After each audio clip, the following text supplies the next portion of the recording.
پانزدهمین ماراتون بین المللی شهر دوشنبه بخشیده به 101 سالگی پایتخت کشور سحری بر وقت روز 19 اپریل نوابسته از باد و هوای سلقین بارانی نفران زیادی را سر جمع آورده بود.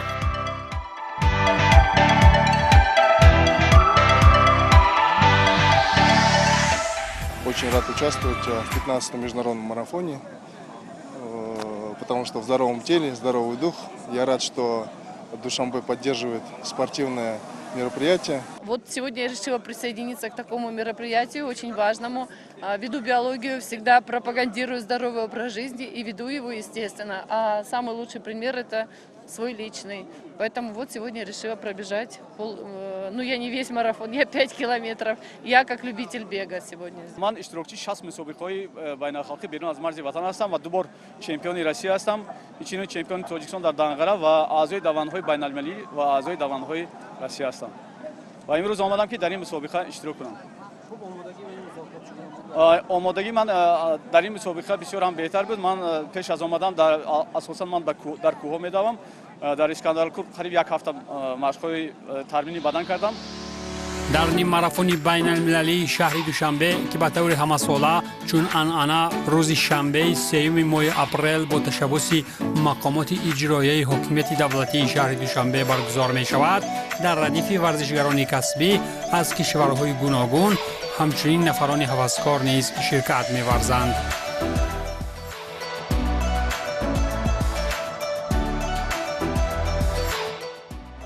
اهل کارمندان و دانشجویان دانشگاه تربیت جسمانی در شماره 500 نفر در این ماراتون بین‌المللی اشتراک داریم. دانشجویان دانشگاه تربیت جسمانی تاجیکستان در تمام مشغولیت‌های ورزشی در تمام چهاربینی‌های ورزشی اشتراک کرده سزاوار جایگاه نمایان می‌گردند. Душанбе первый раз. Да. Но я в Душанбе вообще сам первый раз и как бы по утрам так любительски бегаю. Ну вот решил у вас поучаствовать.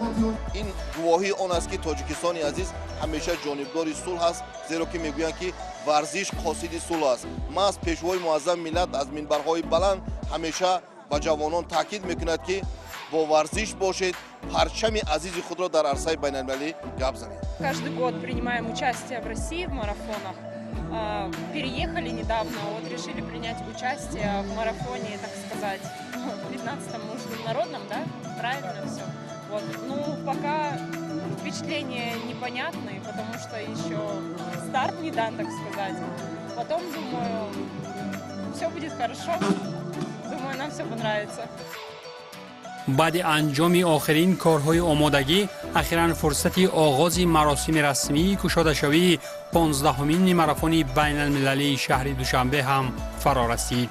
جایی که مسئولان برگزاری این چهاربینی ورزشی عنعنوی از مقامات اجرایی حکومت دولتی شهر دوشنبه و کمیته کار با جوانان و ورزش نزد حکومت جمهوری تاجیکستان سخنهای افتتاحی نمودند.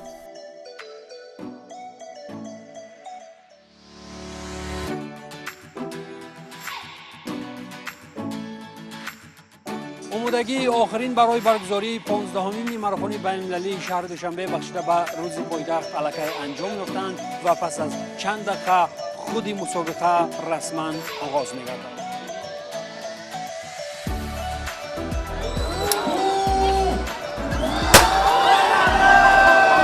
و این آغاز مسابقه است بینندگان ارجمند.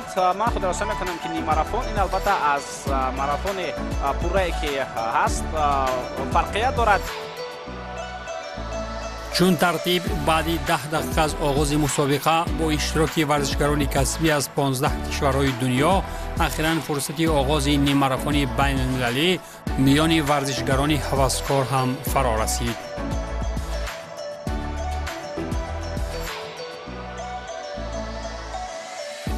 اشتراکچیان مسابقه را ضرور می آمد که در این نیم ماراتون بین المللی مسافه 21 کیلومتر و 97.5 متر را با آغاز از میدان نزد مؤسسه دولتی نوروزگاه پایتخت تا نقطه نهایی آن در میدان دوستی نزد مجسمه شاه اسماعیل سامانی را تعیین نمایند.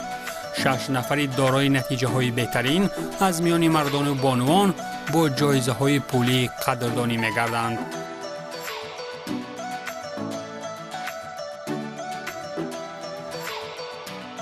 مقامات اجرایی حکومت دولتی شهر دوشنبه برای برگزاری نیم ماراتون بین المللی از حساب مبلغ‌های فاند رشد پایتخت 593,040 سامانی جدا کرده است.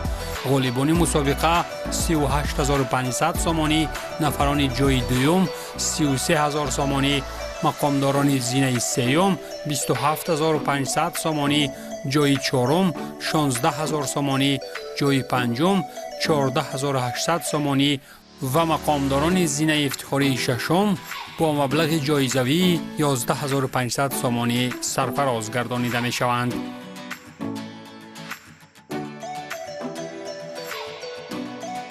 طوری که همه ما و شما میدونیم همه سال از شنبه 3 ماه اپریل در کشور عزیزمون روز پایتخت جمهوری تویستان شهر گلوره دوشنبه تجلیل کرده می شود و این سال این روز پر افتخار به 19 اپریل راست آمد و افتخار تجلیل روز پایتخت عزیزمون شهر دوشنبه نیم ماراتون 15 بین المللی دوشنبه دایر گردید که در آن تعداد زیادی ورزشکاران از داخل و خارج کشور شرکت ورزیدند. اینچنین با ورزشکاران هوسکار که مسافه 5 کیلومتر را با نتیجه های بهترین تعیین نمایند برای اشغال مقام اول 7,700 سامانی، زینه دوم 5,500 و جای سوم 3,300 سامانی تقدیم کرده می شود. البته نیم ماراتون بین المللی یگانه مسابقه است که در تاریخ سالگی تاجیکستان و تقویم بازی‌های ورزشی بین المللی اساس بین المللی ورزشی سبک و دو وارد گردیده است و همه ساله با یک روح‌بلندی خاص در پایتخت عزیزمون شهر دوشنبه راه اندازی کرده می شود. در مسابقه مذکور در نیم ماراتون این ساله زیاده از 50 ورزشکار از 15 دولت قاره‌های گوناگون دولت‌های دنیا اشتراک داشت.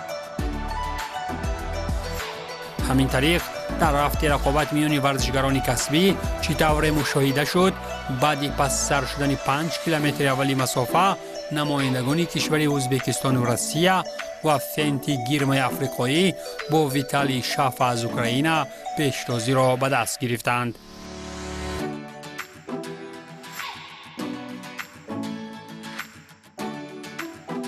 از میان بانوان نیز طبق پیشگویی‌ها نمایندگان کشورهای ازبکستان و روسیه پیشتازی را الکی از آغاز خط مرا زیر دست گرفته چطور دیده میشد این بانوان کسبی حتی نسبت بیشتری بچه ها نیز برتری های چشم رس را نشان میدادند.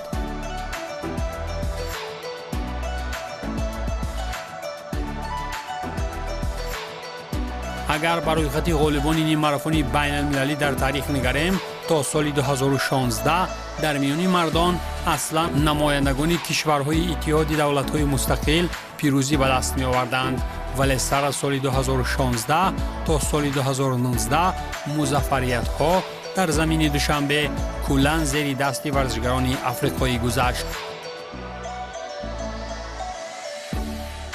در میان بانوان باشد. سر از سال 2010 تا این جانب در نیم ماراتون بین المللی شهر دوشنبه نمایندگان کشور روسیه و ورزشگران روستبار از کشورهای همسایه مدام از پیروزی های خویش استقبال می گرفتند. وقتی رقابت‌ها در هوای سلقین بارانی 15مین نیم ماراتون بین المللی شهر دوشنبه باشد، با نزدیک شدن ورزشگران به خط مرا علاقه برتری کلی شاهرخ دولتوف از ازبکستان و فنتی گیرم از حبشستان نسبت دیگران به پرگی به چشم می‌رسید.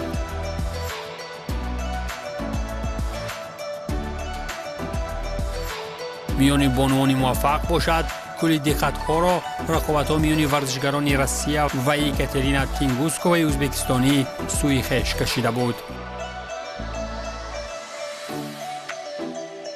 در حالی که ورزشگران کسبی و هوسکار در پی طی کردن مسافه 21 کیلومتری در شاهراه‌های مرکزی شهر بودند، در نقطه نهایی نیم ماراتون بین المللی در میدان دوستی نزد پیکره شاه اسماعیل سامانی علاقه همگان در انتظار نتیجه آخرین بودند.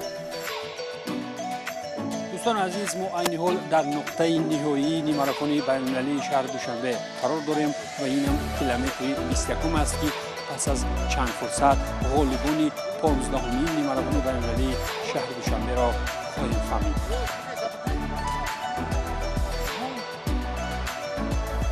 بالاخره طبق انتظاری ها بعد گزارش شدن بیش از 1 ساعت وقت از آغاز مسابقه در خط آخری مرا یا به قول فینیش همگان شاهد نزدیک شدن ورزشگران ازبکستان و افریقایی گردیدند. غالب نیم ماراتون بین المللی شهر دوشنبه 2023 شاهرخ دولتوف از ازبکستان البته که با نزدیک شوی به خط فینیش برتری نسبت حریف یگانه خویش را از افریقا دوچند نموده بالاخره اولین شده به خط مرا رسید. او مسافه 21 کیلومتر و 97.5 متر را با نتیجه 1 ساعت و 4 دقیقه و 11 ثانیه طی نمود و بعد پیروزی در سالهای 21 و 23 از سومین قهرمانی خویش در پایتخت کشورمان استقبال گرفت. این ماراتون ما 5 بار اشتراک کردم. یکم بار اومدیم. حالا ناز وین بدم برای اول ناز اشتراک نکرده هفتم جاش دیگه. بعد وای 3 بار این ماراتون دوشنبه بریدم. برای چی؟ برای من دوشنبه خونم نزدیک 1 ساعت راه. اینجی تراسش هم ناز میدونم. که بعد و تیمپ برداشتن که بعد واسطه همیشه ناز میدونم برای اول من دوشنبه این ماراتونش جای نفس برنده نشان نقره 15مین نیم ماراتون بین المللی شهر دوشنبه باشد. فنتی گیرم از حبشستان با نشاندادی 1 ساعت و 4 دقیقه و 14 ثانیه گردید. و مثل سالهای پیشین هرچند که تا فرصتهای اخیر تلاش را به خرج داد ولی ضد حریف ازبکش این مورد نیز برابری کردن نتوانست. البته که تا آخر برای قهرمانی تلاش میکردم ولی در مبارزه با رقیب بالاخره نتوانستم موفق شوم. در عموم از اشتراک در نیم ماراتون دوشنبه شدم و کوشش میکنم که در آینده نتیجه هایم را اینجا باز هم بهتر نمایم. در میان سیگانه بهترین ها باشد نماینده دیگری کشور ازبکستان حسن میرساعتوف با نشاندادی 1 ساعت و 4 دقیقه و 42 ثانیه قرار گرفته به گرفتن مدال برنجی دست یافت. یاروسلاو بیلکین از روسیه و آتابک تاشقوواتوف ازبک اگر در سینه های افتخاری 4 و 5 قرار گرفته باشند، غالبی نیم ماراتون بین المللی سال قبلی در دوشنبه ویتالی شاف از اوکراین باشد. این نوبت با نشاندادی 1 ساعت و 6 دقیقه و 12 ثانیه تنها زینه ششم را اشغال کرد.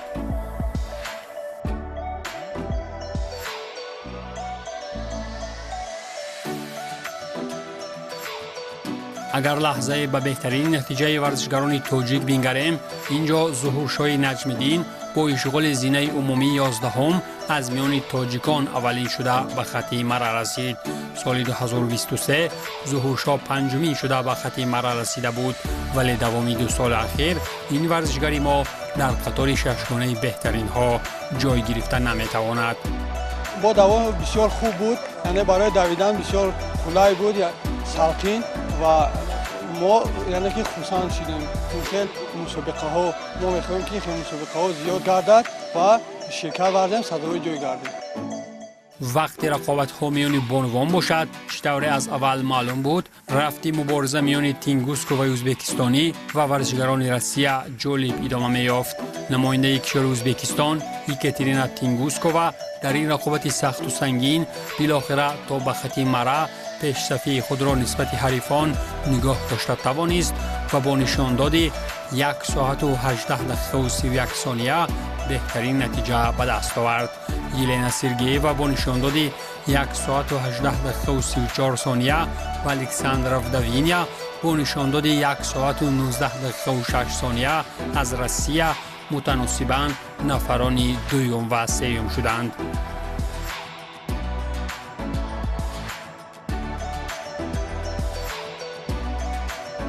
Наконец-то я выиграла, ну не наконец-то, а в 2024 году я выиграла международный вот этот марафон Душанбинский, и в этом году тоже мне удалось выиграть. В прошлом году я, к сожалению, не могла участвовать, так как я участвовала в ташкентском 6-м международном марафоне, который я выиграла. У вас в стране первый раз. Очень интересная трасса, очень интересный народ. Мне очень понравилось. У вас очень красиво, так зелено, очень гостеприимные. Очень понравилось. Мы обязательно еще к вам приедем. Очень замечательно, организация очень хорошая, все понравилось. И можно сказать, что с погодой в принципе повезло, потому что все-таки лучше бежать в прохладную погоду, чем в жару. قابل قید است که اولین نیم ماراتون بین المللی شهر دوشنبه در مسافه 21 کیلومتر و 97.5 متر هنوز سال 2010 با اشتراک ورزشگران از 14 برادر شهر دوشنبه و بهترین دوندهای تاجیکستان برگزار گردیده بود. سر از سال 2013 علاقه نیم ماراتون بین المللی شهر دوشنبه شامل تقویم مسابقات اساسات بین المللی ماراتون ها و دوها در مسافه دور بوده. با اطمینانی کامل میتوان گفت که سالهای آینده نیز ما برگزاری این چهاربینی باشکوه ورزشی را با اشتراک ورزشگران نامدار جهانی شاهد خواهیم شد.